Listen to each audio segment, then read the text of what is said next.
Eu quero convidar você a abrir sua Bíblia, ler comigo, a segunda carta de Paulo aos Coríntios, no capítulo 4, versículos de 16 a 18. Segunda carta de Paulo aos Coríntios, aos irmãos de Corinto, capítulo 4, de versículos 16 a 18. E a palavra de Deus diz o seguinte: por isso não desanimamos, embora exteriormente estejamos a desgastar-nos, interiormente estamos sendo renovados dia após dia, pois os nossos sofrimentos leves e momentâneos estão produzindo para nós uma glória eterna que pesa mais do que todos eles.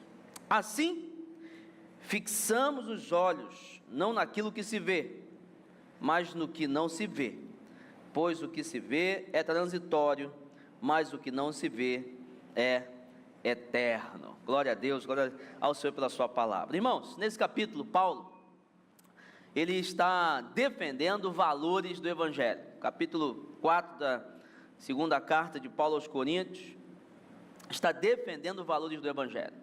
E Paulo vai falar sobre a riqueza que temos por termos sido alcançados por essa mensagem. Paulo também vai identificar desafios na caminhada. Paulo vai identificar situações de luta.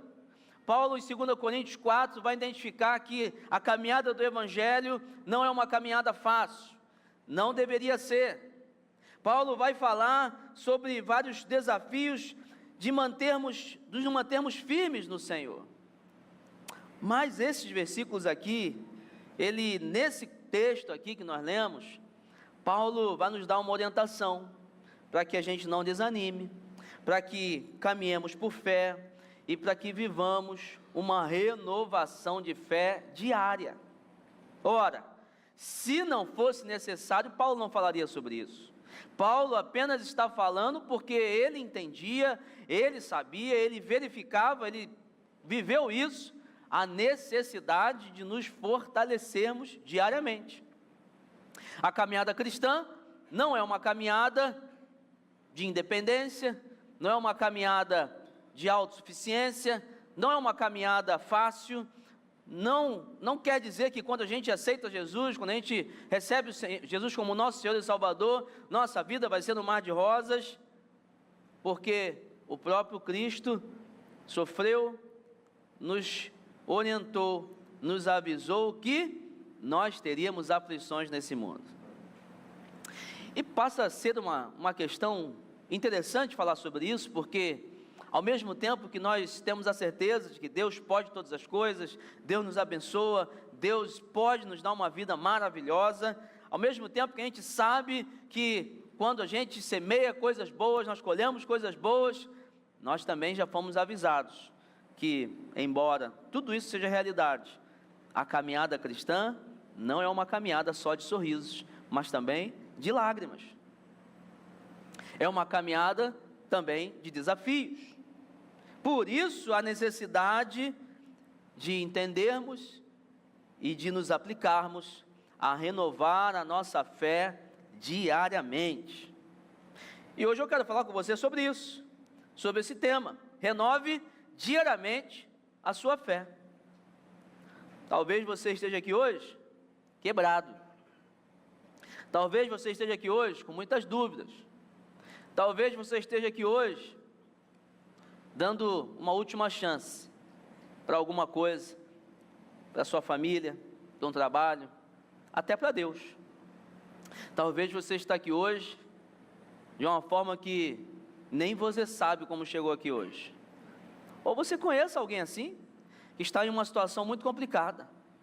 E hoje eu quero falar com você rapidamente sobre como nós precisamos renovar a nossa fé diariamente. A primeira coisa que nós precisamos fazer é aprender a tirar forças do nosso interior ao invés do exterior. Nós precisamos aprender a tirar forças do nosso interior ao invés daquilo que vemos ou que temos ou que alcançamos quando olhamos para o nosso exterior. Versículo 16, Paulo fala: por isso não desanimamos, embora exteriormente estejamos a desgastar-nos, interiormente estamos sendo renovados dia após dia. Paulo fala sobre um desgaste que sofremos no nosso exterior. Paulo está falando de um desgaste do nosso corpo, e isso é óbvio. Hoje mesmo, eu estava falando com a Dani vindo para cá para a igreja, a gente estava no carro, e aí eu vi uma pessoa correndo. O pastor Leandro gosta muito de correr, né, pastor? Gosta do esporte. E a gente estava até conversando, né? Poxa, a gente precisa fazer alguma atividade física, que não está fácil não. E aí só de ver a pessoa correndo, eu falei para ela assim: Dani, fiquei cansado já. Só de ver a pessoa correndo, já estou cansado. Você obviamente reconhece que exteriormente o nosso corpo sofre desgaste. Você há 10 anos atrás tinha um pique. Tomara que continue uma vida saudável, dá para continuar, mas mesmo assim chega um momento, você não tem mais a mesma energia, que você não tem mais a mesma resposta, que você não tem mais a mesma capacidade física, mental. Chegou um tempo na minha vida que não podia comer tantos pedaços de pizza assim como comíamos quando éramos adolescentes, né, no rodízio. Disputa, comi 42 pedaços. Hoje você come 2 pedaços e já está assim, é melhor parar, né? Podia comer bacon todo dia, gordura. Isso é fácil você entender, um desgaste exterior. Mas Paulo não está falando apenas do desgaste do corpo, ele está falando de um desgaste da vida como um todo, das nossas relações, as nossas experiências. O trabalho, você começa a trabalhar naquilo que você ama, aquilo que você é apaixonado. Daqui a 30 anos trabalhando na mesma coisa, você não vê a hora de se aposentar. Você ama, mas não aguenta mais. Coisas que vão acontecendo que apresentam um desgaste. E isso afeta, com certeza, a nossa caminhada com Cristo. Gente, às vezes até na igreja, você ama o ministério, daqui a pouco você está assim: caramba, servindo aquele ministério já não está tão bom. Estou cansado, estou desgastado. São situações, pessoas imperfeitas, dentro delas você, uma delas também perfeita, e nós vamos nos desgastando. Paulo fala de um desgaste que tem a ver com a vida presente, com o que nós estamos vivendo hoje, com o que nós vemos hoje. Quantos desafios em tantas áreas, e esses desafios têm a capacidade de nos desanimar. Quantos de vocês já não pensaram assim: hoje eu não vou na igreja não vou na célula hoje não, ler Bíblia hoje não, vou desistir? Quantos de vocês já não pensaram em desistir até da própria família? Caramba, está difícil. Passaram já por momentos desafiadores. A verdade é que quando olhamos para o nosso exterior, nós vemos isso, desgaste. Pastor, tem coisa boa também. O avanço da igreja, pessoas se convertendo, transformação, sim.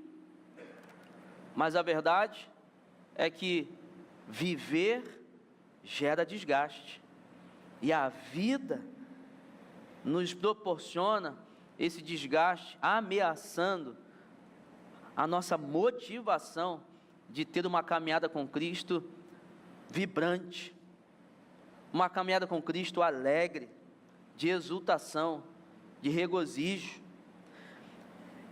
O desgaste nos chama para olhar para a vida e desistir dela, mas ao mesmo tempo, a gente vive tão preocupado com tantas coisas, que Deus permite que muitas das vezes percamos coisas, soframos mesmo, vivamos coisas ruins, como um mecanismo, como um gatilho, para que a gente então olhe para dentro, do nosso interior, para aquilo que está sendo forjado em nós, e a gente comece a valorizar uma vida que não é essa vida, mas a vida que há de vir. Talvez Deus, com os sofrimentos que Ele nos deixa passar, Ele está nos dizendo assim: ei, essa não é a sua vida, não é o que eu tenho para você. Não se apegue ao que você está vendo no mundo exterior, olhe para dentro, Olhe para a obra que eu estou fazendo em você, nos chamando a olhar para a eternidade. Irmãos, uma vez, pastor muito famoso, já falecido, pastor Russell Shedd, almoçando com outro pastor, eles estavam almoçando num lugar muito bonito. E aí esse outro pastor falou para ele assim: pastor Russell Shedd, que comida gostosa, né? Que lugar bonito, coisa maravilhosa, criação de Deus e tal.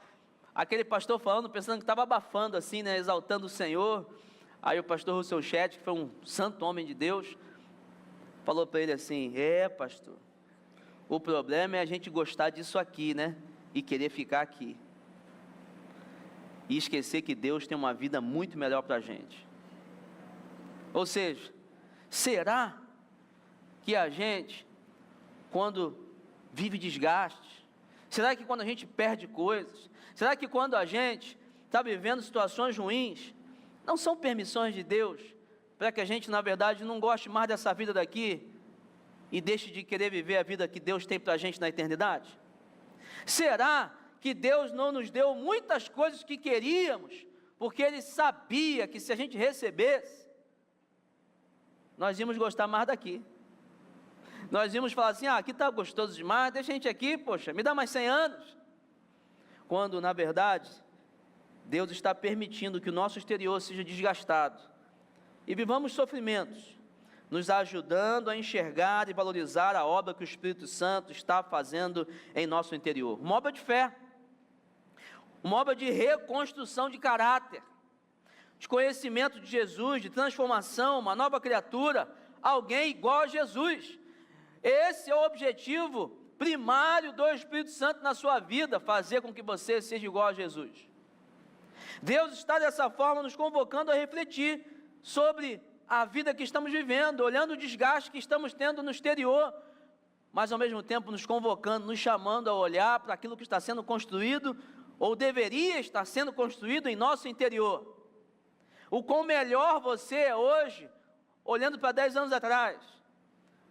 Você é mais paciente, você é mais amoroso, tem mais alegria, você é mais longânimo, você tem mais domínio próprio, você é mais bondoso com as pessoas, você tem mais paz. Fruto do Espírito Santo sendo amadurecido dentro da sua vida. E isso precisa gerar em nós uma renovação de fé todos os dias. O corpo enfraquece, mas o espírito é renovado e fortificado em Deus.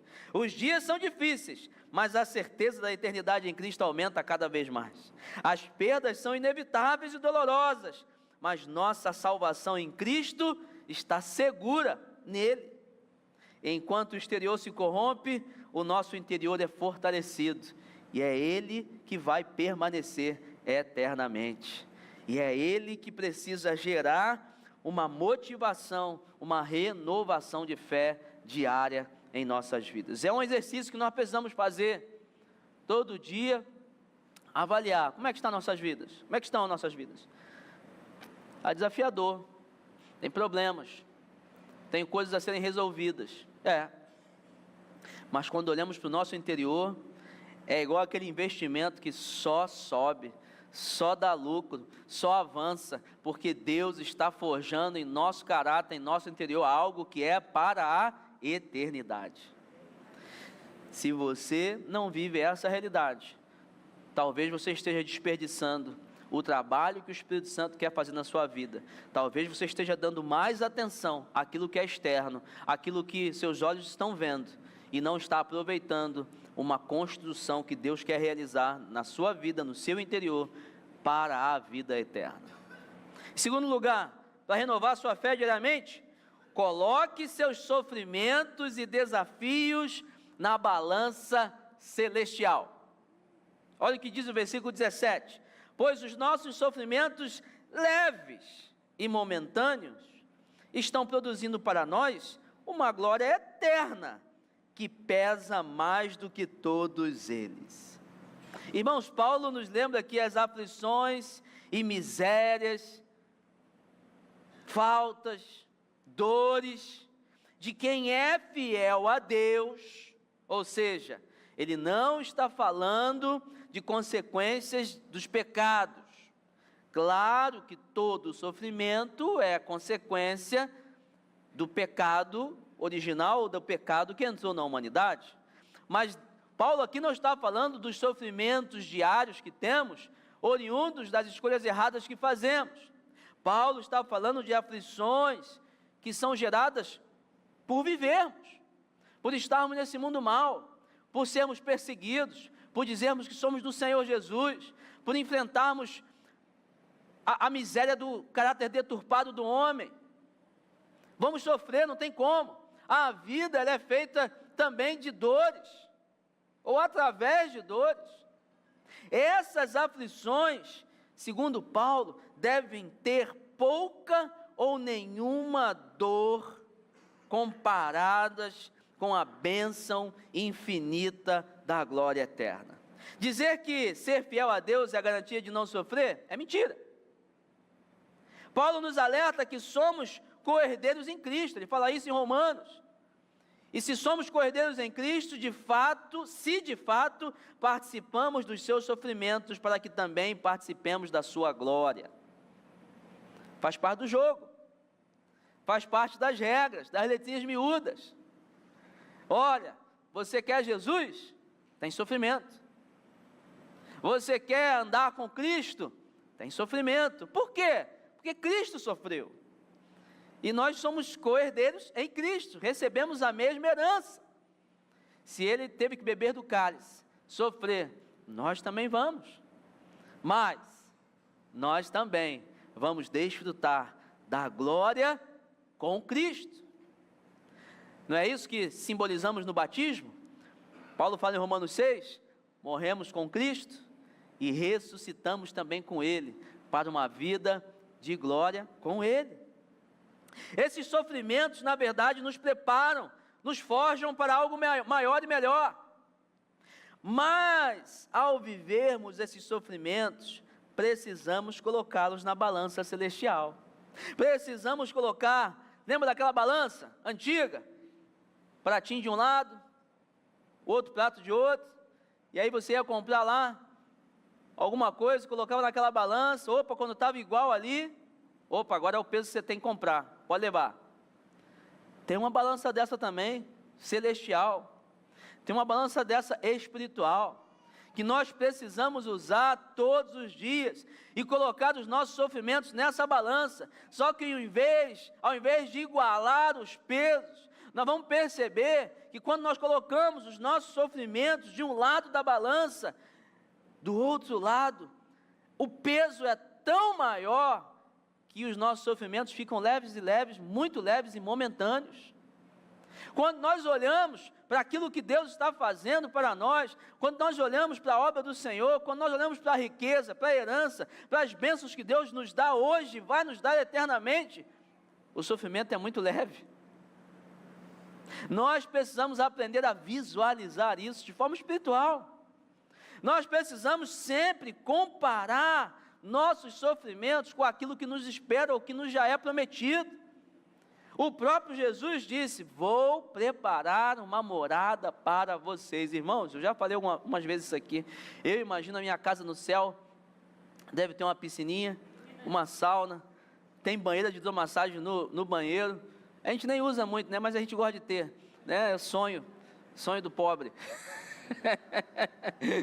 Aí vai ter um cinema em casa, uma sala só de cinema, poltrona de cinema, minha casa no céu. Mas Jesus está preparando, Jesus sabe fazer as coisas, Jesus é bom nesse negócio de construir, ele tem criatividade, vai ter um negócio muito bom quando a gente chegar lá no céu. Você pode imaginar a melhor casa desse mundo, a sua do céu é melhor, porque quem está fazendo é o Senhor. Quando nós olhamos para isso, o sofrimento fica pequeno. Quando nós colocamos tudo aquilo que vivemos, passamos, os desafios, as dores, do lado de um pratinho na balança, e do outro, a glória que vamos viver eternamente, isso aqui é muito mais pesado. E os nossos sofrimentos se tornam leves e momentâneos. Paulo em Romanos 8,18 diz: considero que os nossos sofrimentos atuais não podem ser comparados com a glória que em nós será revelada. Não tem como comparar, irmãos. É igual você vai no restaurante, come um negocinho gostoso, vai em outro, come algo maravilhoso. Não, não tem como comparar, aqui é muito melhor. Você nem quer mais voltar lá no outro. Você esquece até onde era o outro. Não, isso aqui é muito melhor. Não tem como comparar. E no versículo 28 do mesmo capítulo de Romanos 8, Paulo fala: sabemos que Deus age em todas as coisas para o bem daqueles que o amam, dos que foram chamados de acordo com o seu propósito. Se somos fiéis e sofremos, há um propósito nisso. Há uma construção sendo feita, acertos, ajustes, que geram muitas vezes dores.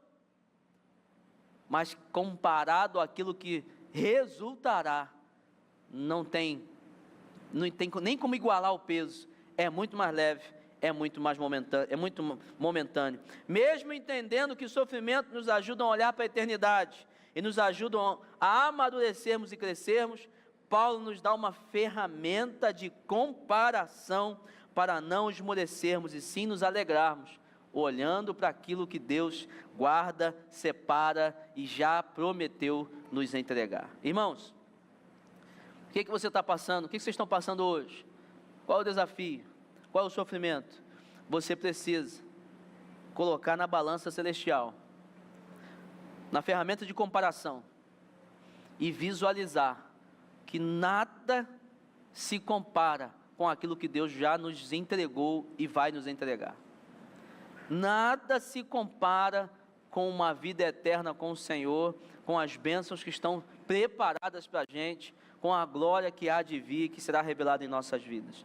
O seu sofrimento hoje precisa ser colocado nessa balança, e você precisa comparar e visualizar, e entender que não tem como comparar, é muito mais leve do que é o peso de glória que Deus está preparando para você, e isso te ajudará a renovar a sua força, sua fé diariamente. E em terceiro e último lugar, para renovar sua fé diariamente, fixe seus olhos no que é eterno. Fixe seus olhos naquilo que é eterno. Versículo 18, assim fixamos os olhos, não naquilo que se vê, mas no que não se vê, pois o que se vê é transitório, mas o que não se vê é eterno. Paulo era muito inteligente, né, irmãos? Tinha um poder de, com poucas palavras, falar muitas coisas. Uma vez que nossa motivação vem do interior, transformado em Cristo, e que conseguimos, através da comparação na balança celestial, ver o peso de glória que há de vir, Paulo está nos convidando a fixar, então, a fitar, a olhar, a colocar nossos olhos fixos nas coisas que são do alto, nas coisas que hão de vir. Viver olhando é viver em função, é viver em busca, é viver empolgado. Por isso que nesse mesmo capítulo de Paulo ali, de 2 Coríntios 4, anteriormente Paulo fala o seguinte: criei, por isso falei. Eu vi, sabe, eu entendi, por isso eu estou pregando, não vou perder tempo não. Há muitos anos atrás, o nosso pastor Josué lançou uma frase, né? Olhei para o meu futuro, gostei daquilo que vi, estou correndo para lá. A gente já sabe nosso futuro, é eterno com o Senhor, glória eterna, não, é um lugar sem dor, é um lugar sem problemas, sem doença, só alegria, corpo glorificado. Esse é o destino final. Gostei da ideia, estou correndo para lá. Nada aqui vai me parar, nada aqui vai me desanimar, nada aqui vai deixar eu andar mais devagar, nada aqui vai me fazer desistir. Não, porque eu já sei para onde eu vou, eu sei o que está me esperando, estou correndo para lá. Não tem nada aqui mais importante, não tem nada aqui melhor, não tem nada aqui que me queira fazer ficar. Eu quero ir para lá, e eu não posso parar de olhar para lá, eu não posso parar de olhar para esse lugar, porque no dia que eu parar de olhar para lá, os desafios, você lembra de Pedro? Os ventos fortes, a tempestade, a escuridão, vai fazer com que eu afunde, e deixe de viver o milagre que Deus realiza na minha vida todos os dias. Paulo diz: fixe os olhos, chegue mais perto, analise bem a diferença, saiba distinguir aquilo que é temporal daquilo que é eterno, e valorize aquilo que é eterno. Irmãos, diz uma história que um viajante se perdeu, e ele andava por uma rua, uma estrada, um caminho muito perigoso, deserto, escuro. Tinha um desfiladeiro à sua esquerda, uma montanha alta à direita, um caminho curto, estreito, e ele só tinha uma lanterninha na mão, e ele com medo, porque estava tudo escuro, uma lanterninha fraca, conseguia iluminar 1 metro, 2 metros à frente dele, e ele com medo, porque podia cair no desfiladeiro.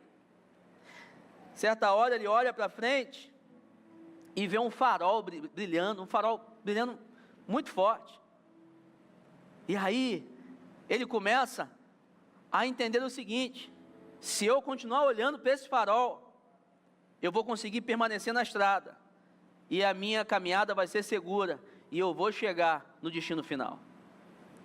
Sempre que ele sentia medo, ou se confundia sobre a sua direção, ele olhava para esse farol, e ele se mantinha no caminho. Sua lanterna iluminava apenas o presente, apenas o primeiro passo, o seguinte passo que ele ia dar, mas o farol conseguia determinar a segurança e a certeza de chegar no futuro que ele deveria alcançar. A lanterna desse viajante representa a nossa visão, que é limitada. Eu sei o que vai acontecer, meu irmão, nem hoje. Eu sei que vai acontecer talvez agora, que a gente vai fazer a ceia do Senhor, vamos almoçar, mas a minha visão é limitada. Eu não sei o que vai acontecer mais tarde. Mas o farol simboliza as promessas do Senhor, o sol da justiça, o brilho que vem do Senhor, aquilo que Ele está guardando para a gente, tudo aquilo que Ele chama nossa atenção para olharmos e fixarmos nossos olhos. O farol significa a luz do Senhor brilhando e nos chamando e dizendo: continue olhando para mim, continue olhando para o Senhor, continue olhando para aquilo que Ele colocou diante de você, porque assim você terá uma caminhada segura, assim você não cairá, assim como o viajante que não se desviou porque manteve seus olhos fixos no farol. Nós precisamos também manter nossos olhos fixos naquilo que é eterno, naquilo que vem do eterno, naquilo que o eterno está preparando para a gente, nas coisas que Ele hoje já disponibiliza para a gente, nas ferramentas espirituais que Ele dá para a gente. Nós precisamos olhar para isso, precisamos trabalhar, sustentar nossas famílias, viver o dia de hoje, sim, com certeza, lanterna, fazer aquilo que cabe a nós, está ao nosso alcance. Mas a caminhada segura, ela só existe quando fixamos nossos olhos no sol da justiça que brilha constantemente, naquilo que vem do Senhor, naquilo que é eterno. Se a sua vida, se os seus olhos não estiverem fixos no Senhor, naquilo que Deus prepara para você, numa vida com Jesus, se envolvendo nas coisas que Jesus quer que você se envolva, na missão do Espírito Santo, que é de pregar o Evangelho, convencer o homem do pecado, da justiça e do juízo. Se você vive nesse mundo, só trabalhando, conquistando coisas para esse mundo, você não está com seus olhos fixos no Senhor, nem naquilo que é eterno. Você não está garantindo o sucesso da sua viagem, olhando para o farol que brilha constantemente. Você não está renovando as suas forças, porque por mais que você conquiste, trabalhe, alcance, seja bom, as incertezas, as dúvidas entram na sua vida e fazem você ter medo, viver de forma insegura. 1 Coríntios 15, 19 diz: se é somente para esta vida que temos esperança em Cristo, dentre todos os homens somos os mais dignos de compaixão. Em outra versão vai dizer: somos os mais miseráveis. Ou seja, uma vida medíocre, uma vida mediana, uma vida sem grandes realizações. É só para essa vida? Você só olha para cá? Seu planejamento é só para daqui a 60 anos, 40, 30 anos? Você só pensa aqui? Você merece muita compaixão, porque você anda numa caminhada, num caminho tortuoso, não de pecado, mas nesse mundo perigoso, com vários riscos.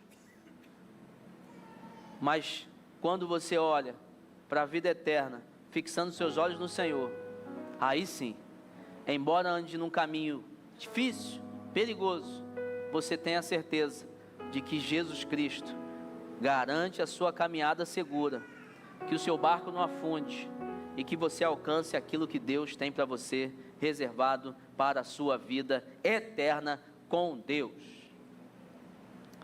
Fixe seus olhos naquilo que é eterno, que a sua esperança maior em Cristo não seja para essa vida e tudo que podemos ter aqui, mas que você possa perceber e fixar seus olhos no que Deus guarda para você na eternidade, e naquilo que só podemos ter através de Jesus Cristo, nossa salvação e vida eterna com Deus.